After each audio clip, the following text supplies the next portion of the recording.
আপনার প্রতিপক্ষ ডক্টর মুকুটমণি অধিকারী, তো এবার বিধানসভায় ওনার ফলাফল কেমন হতে পারে এই বিষয়ে আপনার ওনার ফলাফল কি হবে উনি বলতে পারবেন। উনি আগে বিজেপিতে ছিলেন, আবার তৃণমূলে গেছেন, এখন আবার দাঁড়িয়েছেন। কি হবে উনি আমি ওসব নজরে দিচ্ছি না। প্রতিপক্ষ তৃণমূল বিজেপি আলাদা কিছু নয়, ওদের যা রাজনীতি প্রায় সমান। ওদের যে মানুষের, গরিব মানুষের বিপক্ষে যে স্বার্থ যা নেওয়া দরকার ওদের দুটো দলই নেয়, ফলে ওরা একই দল। লোকসভা ভোটের রেশ কাটতে না কাটতেই রাজ্যে ফের উপনির্বাচন। রাজ্য জুড়ে 4 কেন্দ্রে চলবে এই উপনির্বাচন। মালদা, রায়গঞ্জ, বাগদা ও রানাঘাট দক্ষিণ কেন্দ্রে হতে চলেছে উপনির্বাচন। আগামী মাসের 10 জুলাই হবে এই উপনির্বাচন।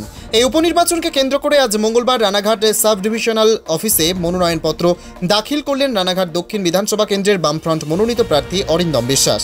উপনির্বাচনকে কেন্দ্র করে তিনি আমাদের ক্যামেরার সামনে কি জানালেন চলুন শুনব। নদিয়া থেকে সৌরভ বিশ্বাসের রিপোর্ট, HPR নিউজ। আজ নমিনেশন জমা দিলেন। দীর্ঘদিনের রাজনীতির ক্যারিয়ারে এই প্রথমবার এত বড় ভোটের ময়দানে নেমেছে, কেমন লাগছে? না, কেমন মানুষের দাবি নিয়ে রাজনীতির ময়দানে নেমেছি, জবের থেকে রাজনীতিতে নেমেছি তবের থেকে। এবার নতুন হলো বিধানসভায় দলের হয়ে প্রতিদ্বন্দ্বিতা করছি, এটাই নতুন রাজনীতিতে নতুন কিছু নয়। আপনার প্রতিপক্ষ ডক্টর মুকুটমণি অধিকারী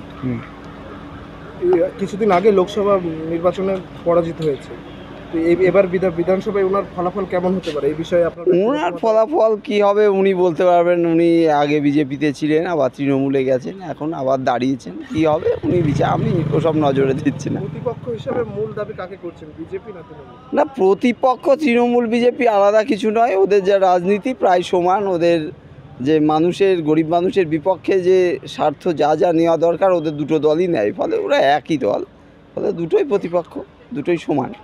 ভোট প্রচারে সাধারণ মানুষের কেমন সাড়া পাচ্ছে? না, সাধারণ মানুষ তো এবারের প্রেক্ষিত লোকসভা ভোটের প্রেক্ষিত আলাদা, ফলে স্বাভাবিকভাবেই বিধানসভার উপনির্বাচনে মানুষ আমাদেরকে যথেষ্ট উষ্ণভাবে আমাদের সাড়া দিচ্ছেন আমাদের প্রতি। আশা করি আমরা জয়ের ব্যাপারে আমরা আশাবাদী। জয়ের ব্যাপারে কতটা আশা? হ্যাঁ, 100% আশাবাদী হয়েই আমরা নামছি।